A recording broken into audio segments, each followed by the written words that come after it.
Welcome back, students. This is still section 1.7. Now we're talking about the transformation called a reflection. And a reflection will take an object and flip it over a line, which is actually called the line of symmetry.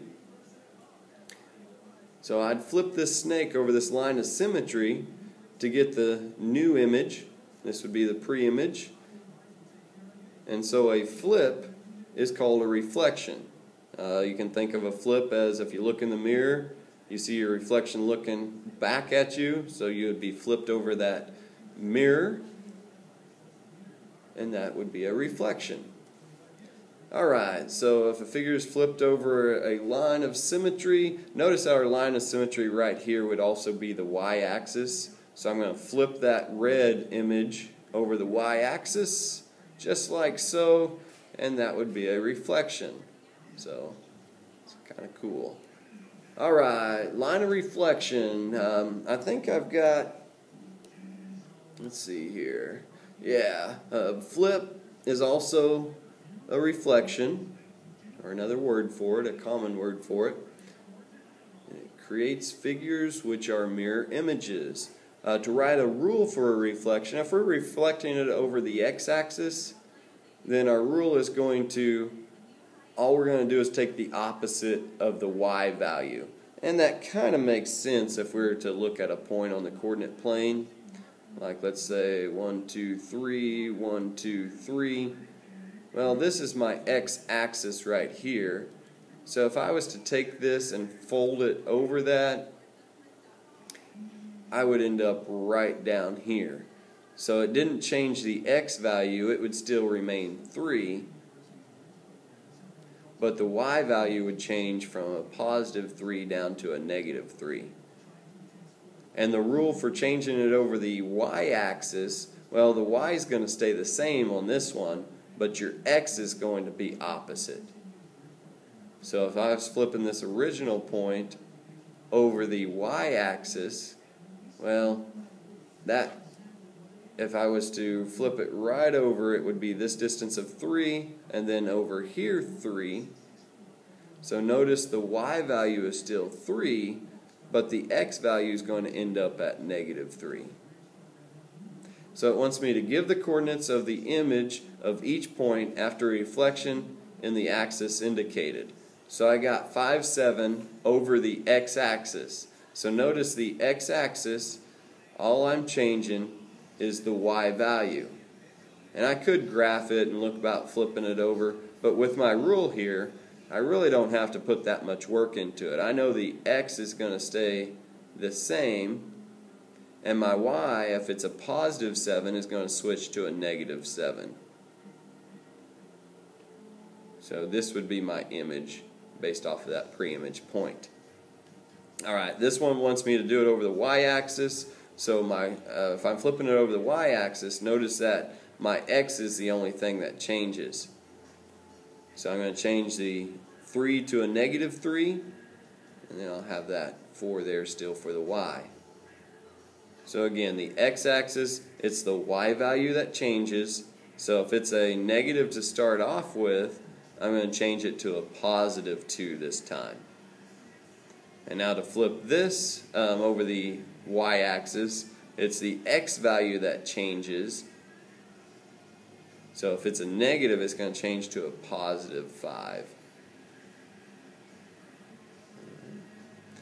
Alright, now we're to some rotations, and I think I got another little cool video that shows it turning here. So I'll go ahead and show you the original black one. That will turn to the red one right there. Nice slow turn, it looks like. So again, all a rotation is notice that we have this point that stays the same. It's like you put your pencil down on that point and then you just turn the rest of the triangle. So that would be a rotation. Alright, graph a counterclockwise rotation of the triangle ABC about the origin of a 90-degree turn. Well, if you're going to turn it, you would think about putting your pencil, and actually I wish we had some graph paper right here that we could film and actually turn. I might be able to do it actually. So if we're rotating it about the origin, it's like we're putting our pencil lead right through the middle of the graph right there.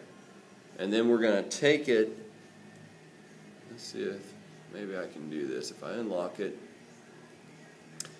I'm just going to take that whole graph and I'm just going to rotate it 90 degrees, okay, counterclockwise. So if I did that, now I have that new image right there, and I could write the new vertices down if I wanted to. Notice that A is now going to be at what? Negative 1, 2, 3, 4, 5, 6, 7, 8, 0. C is going to be at negative 2. That would be 8 prime. C prime would be at negative 2, 0, and B prime would now be at negative 2, 1, 2, 3, 4. Okay? Well, if I wanted to continue to do it to a 180 turn, well, that just means I need to turn the Y down to where it's facing below here. Each one of these turning this axis to this axis is a 90-degree turn. So to turn it one more time, 2 90s would equal a 180-degree turn. Alright, so that would be a 180-degree turn. So if I needed the vertices for that, again, A, and I might call it double prime because this is another turn. It's another 90 from my original one. So I could count straight down 1, 2, 3, 4, 5, 6, 7, 8. So it would be 0, negative 8 for my A double prime. My B double prime would be at negative 1, 2, 3, 4, down 2. And my C double prime would be at 0, negative 2. So a 270-degree turn, well, again, if you just have your pencil lead right there, you're just going to turn it another 90 degrees. So your Y will be facing where your X was in the first place. And now again, you could call it A triple prime and count where your A was at. So 1, 2, 3, 4, 5, 6, 7, 8. B triple prime would be at 2, negative 1, 2, 3, 4. And C triple prime would be at 2, 0.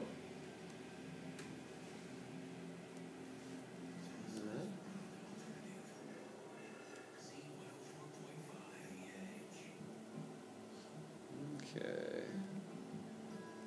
I think that's pretty much going to go ahead and take us through the rest of section 1.7. So if you earned any boxes for any particular reason here, I'll go ahead and wish you luck and go ahead and picture the one in your mind that you would like.